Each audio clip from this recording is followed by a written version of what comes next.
Bob's Burgers is a hit animated television show aimed at adults, featuring the marvelous misadventures of the Belcher family in the titular burger joint. This show grew so popular that on May 27, 2022, a cinematic movie was released in theaters. While we already did a good to evil based on it, relationships are a major part of any film or show. From romantic to familial to enemies, every relationship matters. But which of them are healthy and which are not so much? I'm Caleb with Wicked Binge, and this is the Bob's Burgers movie, Relationships Healthy to Toxic.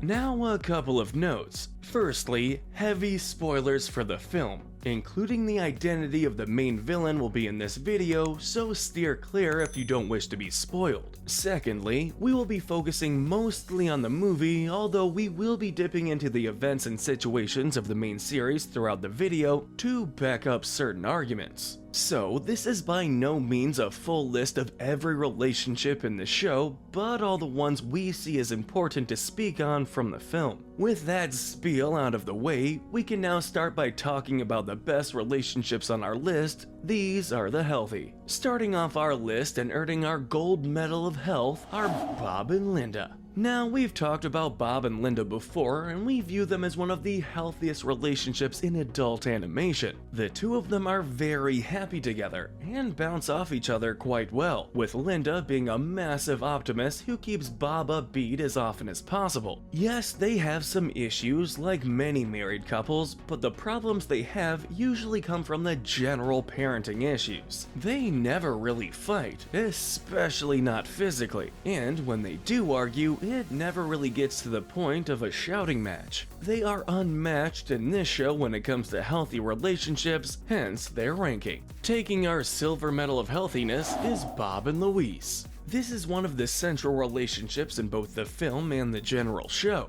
Luis is undoubtedly Bob's favorite child, and Luis loves Bob much more than Linda. There are entire episodes based on their relationship, and they've been close since Luis was a small child. Luis even picks up Bob's quirk of making inanimate objects talk, which shows they are very close. Luis is even deathly afraid of losing touch with her father as she ages and does not seem ready for the possibility of him dying. Luis and Bob's relationship is very close-knit, and it's a very nice relationship that deserves this silver medal. Taking our bronze medal of health is Linda and Jean. Much like Bob and Luis, Linda and Jean are very close, to the point some fans find creepy. Linda gets super excited for her son, whether it's a musical situation or him becoming a cheerleader. The two love each other a lot. Jean will take any chance to be with his mom, such as sleeping with her in her bed while Bob sleeps in the basement. Linda is no different. She will help Jean with any situation he finds himself in, such as trying to get answers about his favorite candy, changing their formula. They even have recurring spa days that show they have a consistently lovely relationship. And I definitely don't pee in the tub even a little bit. It's no surprise they grab bronze because they are quite the pair. Ranking next on our list is the relationship between Critter and Mudflap. Critter and Mudflap have been recurring characters since Season 3, although Critter sort of disappeared after Season 6. However, as of the movie, Critter has made a reappearance and they are eligible for this list. Critter and Mudflap are bikers and part of the gang called the One-Eyed Snakes, who came to the burger joint while Mudflap was pregnant. Oh, Mudflap,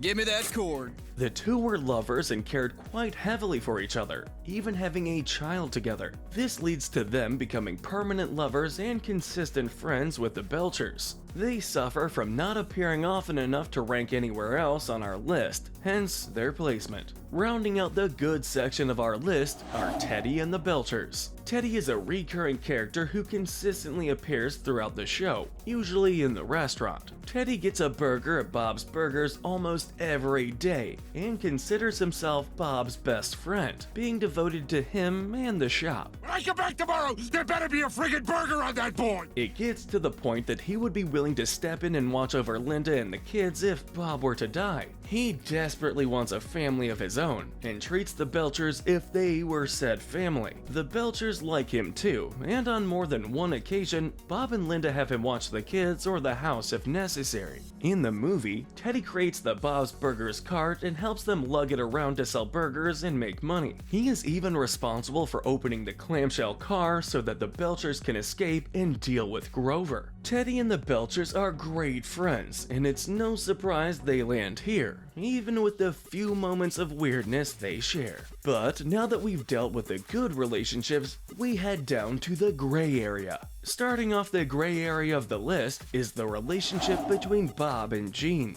Bob and Jean have a loving relationship and it's mostly passable, but the two don't have much in common. It turns out that they have a hard time bonding because of these differences, and Bob does get after him for his inappropriate humor or annoying moments. Due to being his only son, Jean does get a few benefits, but they're not common enough to stack the deck. Bob obviously loves his son, but in all honesty, they don't really have enough episodes to really talk that much. Especially in the movie, it's mostly chastising about the napkin-y thing and not really any real bonding. The next relationship on this list is between Tina and Jimmy Jr. Tina has had a massive crush on Jr. since season 1, and they've had an on-again, off-again relationship. Tina is almost never reciprocated, but there are times when Jr. seems to like her back, but sometimes he's more interested in things like dancing. There are even some who theorize that Jimmy Jr. might be bisexual and interested in his friend Zeke, although there's no direct proof to talk about it.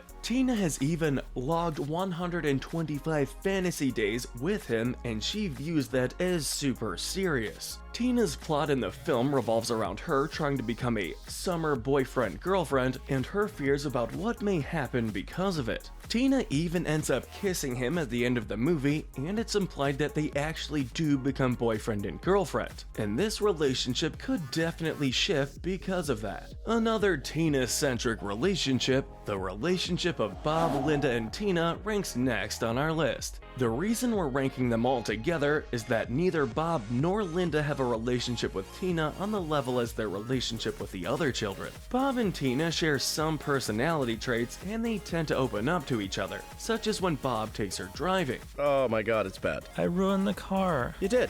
Meanwhile, her relationship with Linda is largely the same, except they relate to the fact they are both female. In all honesty, they treat Tina really well, and they only rank this low because they do show some fear and apprehension about Tina becoming a teenager. Up next on our list are Linda and Luis. Linda and Luis do not have the greatest relationship in the world. Because Luis is a daddy's girl, as we mentioned earlier on in the list, they tend to butt heads quite often. The episode Mother-Daughter Laser Razor is all about their very strained relationship. Ma, all right, you know what? Change your own diaper. They don't hate each other by any means, but the relationship they share is shown to be quite bad at times. Linda constantly oversteps the boundaries that Luis sets down, but despite all that, they love each other and are undoubtedly very alike throughout the show. Honestly, they would rank higher if they actually interacted more in this film outside of general family stuff. Rounding out the gray area of our list are Hugo and Ron.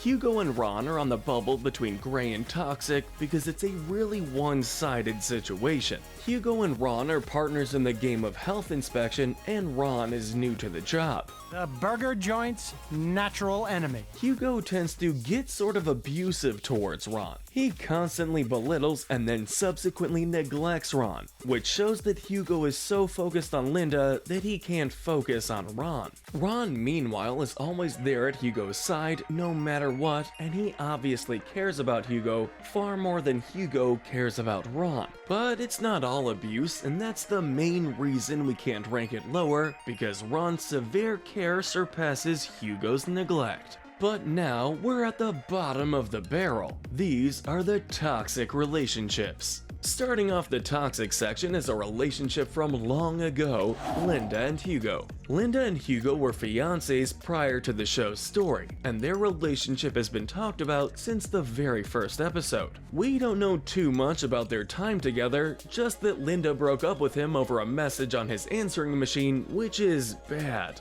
Hugo still carries a massive torch for Linda and will do just about anything for Linda, which is shown in a variety of episodes. However, this leads to intense animosity against Bob, which we'll get into later. So they land here simply because Hugo is just in general kind of a toxic person, and Linda's not much better in this case. Mr. Fischoeder and Felix are next. Calvin and Felix are brothers and have a bit of what some would call sibling rivalry. Felix is a bit odd, and Calvin is kind of conniving and scheming. However, they seem to care for each other to a degree. In the film, they get along quite well, and are planning to leave the country together, showing they hold no real animosity. However, we would be remiss if we didn't speak about the season 4 finale.